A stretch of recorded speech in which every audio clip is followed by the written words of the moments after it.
निगरान वज़ीर-ए-आज़म ने बरतानवी अखबार टेलीग्राफ में गैर कानूनी तारिकीन वतन पर खुसूसी तहरीर लिखी है। वज़ीर-ए-आज़म ने लिखा कि पाकिस्तान में गुज़िश्ता दिहाइयों के दौरान तकरीबन आयरलैंड की आबादी के बराबर तारिकीन वतन आ चुके। मेहमान नवाजी पाकिस्तान के DNA में शामिल है। मज़ीद बात करेंगे। डॉन न्यूज़ के ब्यूरो चीफ इस्लामाबाद इफ्तिखार शराय साहब हमारे साथ मौजूद हैं। शराय साहब बताएगा, साहब निगरान वज़ीर-ए-आज़म ने मज़ीद क्या लिखा है इस तहरीर में?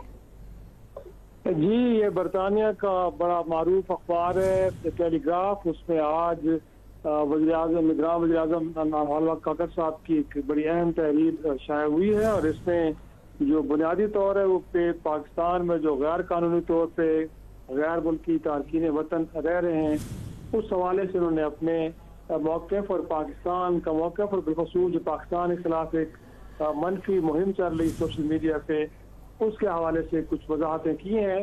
और पाकिस्तान से मुताल्लिक़ जब उन्होंने गुफ्तगू किया तो उन्होंने कहा है कि पाकिस्तान गुज़श्ता कई दहाइयों से गोया कि आयरलैंड की आबादी के बराबर जो तारकीन वतन है वो पाकिस्तान में रह रहे हैं। उन्होंने कहा है कि जो पाकिस्तान के लोगों में मेहमान नवाजी का जो DNA है शायद दुनिया में कहीं ऐसा नहीं होगा जिस तरह पाकिस्तान के अवाम और पाकिस्तान की हुकूमतें मेहमान नवाजी करती रही हैं।